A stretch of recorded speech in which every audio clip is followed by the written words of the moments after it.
আসসালামু আলাইকুম আমার প্রবাসী ভাই বোনেরা সবাই কেমন আছেন? আলহামদুলিল্লাহ সবাই আশা করি ভালো আছেন। অবশ্যই আপনারা একটা প্রবাসী, আমি একটা প্রবাসী। যে জায়গায় থাকেন না কেন, ওমানে থাকেন, দুবাই থাকেন, সৌদি থাকেন, কাতার থাকেন, যে যেখানে আছেন, অবশ্যই ভিডিওটি সবাই দেখবেন। অবশ্যই আমার ভিডিওটি সবাই সাবস্ক্রাইব করে নেবেন। সবাই ধৈর্য সহকারে ভিডিওটি দেখলে সবারই উপকারিত হবে ইনশাল্লাহ। তো আমরা যে সময় বিদেশ আসি সব শুনতাম, নিজের জন্য কিছু একটা করুন, নিজের জন্য 5,000 করে হোক, 1,000 করে হোক, 500 টাকা করে হোক রাখুন। কিন্তু আমরা সেই কথাকে আগে গুরুত্ব দিই নাই। আগে আমরা মনে করছি যে কি, যা ইনকাম করি তা ফ্যামিলিতে দিলে ফ্যামিলিকে উন্নত করি, গড় করি, দুবর করি, এগুলো চিন্তা করতাম।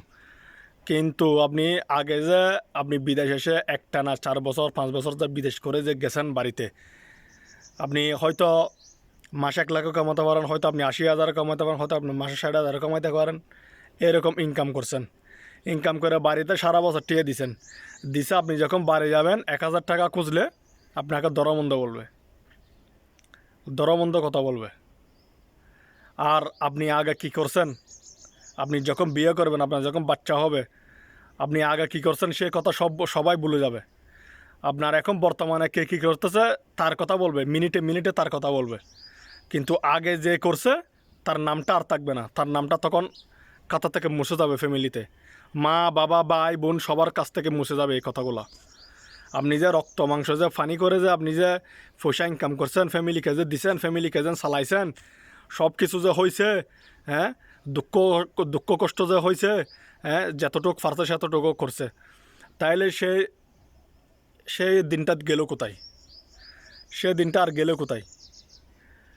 কথায় কথা বলতে তুই কী করছস, তুই কী করছস, তুই কী করছস, কথায় কথায় বলবো তো সেরকম। তার জন্য প্রবাসী ভাইরা যারা নতুন বিদেশে আসুন, পুরোনো মানুষ, তা নিজের জন্য কিছু একটা করুন। এবার নিজের জন্য কিছু করে তারপর আপনারা বাড়িতে যাবেন, এমনিতে যাবেন না। নিজের জন্য কিছু টাকা রাখে দেবেন এক্সট্রা। আমরা 1 টাকাও রাখতে পারি না এই জীবনে। কি জন্য? ফ্যামিলি ফ্যামিলি করে করে মরে গেছি, ফ্যামিলি করে মরে গেছি, ফ্যামিলির উন্নত দেখতে দেখতে মরে গেছি, কিন্তু কোনো উন্নত হয় না। টাকা এদিকে দিবেন, ডান হাতে দিবেন, বাম হাতে খরচ হয়ে যাবে, টাকা আর খুঁজে পাবেন না আপনি। তার জন্য সবাই নিজের জন্য কিছু একটা করুন। আমি আগে এরকম চিন্তাভাবনা আর করি নাই, আগে জীবন আমরা এরকম ভুগি নেই। এখন আমি বর্তমানে ভুগতেছি, এই কথাকে আমরা আগে গুরুত্ব দিই নাই। তার জন্য আমি আপনাদের মাঝে এই কথাগুলো শেয়ার করতেছি।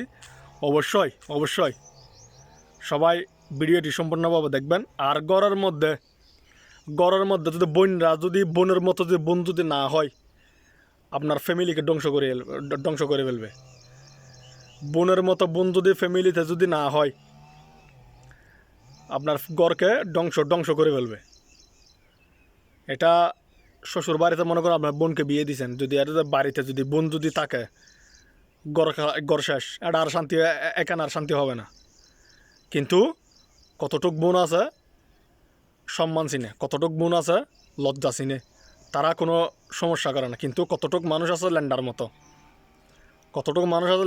মুখে শরম নাই, কথাবার্তির গিয়া নাই, আগা নাই, মাথা নাই, গালাগালি, বিয়াদব, এগুলো হচ্ছে গর্বাঙ্গার গণ্য। তার জন্য সবাই এগুলোতে একটু দূরে থাকবেন। তো আপনার বউকে ডাক দেবেন, ফ্যামিলির সবাইকে ডাক দিয়ে চলার চেষ্টা করবেন। অবশ্যই অবশ্যই আমি কিন্তু এরকম ঘটনা আমার প্রবাসী অনেক ভাইদের কাছে শুনছি। তার জন্য আমার ভিডিওটি করা। অনেক ভাইদের কাছে এরকম যে আবার ভুগুন্তি হইতেছে, এরকম যে আপনার সমস্যার মধ্যে পড়ছে, এরকম প্রবাসী আমরা অনেক দেখছি। তার জন্য আমি এই ভিডিওটি আপনাদের উদ্দেশ্য করে করা। সবাই ইনশাল্লাহ ভিডিওটি সম্পূর্ণভাবে দেখবেন, সবাই বুঝবেন, কথাগুলো শুনবেন। ইনশাল্লাহ প্রবাসী ভাই আপনারা সবার উপকারিতা হবে। সবাই ভালো থাকবেন, সবাইকে ধন্যবাদ। এবং আর যাকে ঘরে কিছু বলতে পারবেন না, ঘরে কিছু বললে আপনার অনেক সমস্যা, তখন বাসার মধ্যে আর কিছু বলা যাবে না। বস নিজে নিজে সবর দিয়ে থাকেন। আপনি যদি রিগেল পথে থাকেন, আল্লাহ আপনাকে দেবে। আপনি যদি সৎ পথে থাকেন, আপনাকে যদি ফ্যামিলি যদি ভুল বুঝে, আল্লাহ আপনাকে দেবে। বস এটা হচ্ছে কথা। সবাই ধৈর্য ধরুন। সবাইকে ধন্যবাদ এবং আসসালামু আলাইকুম।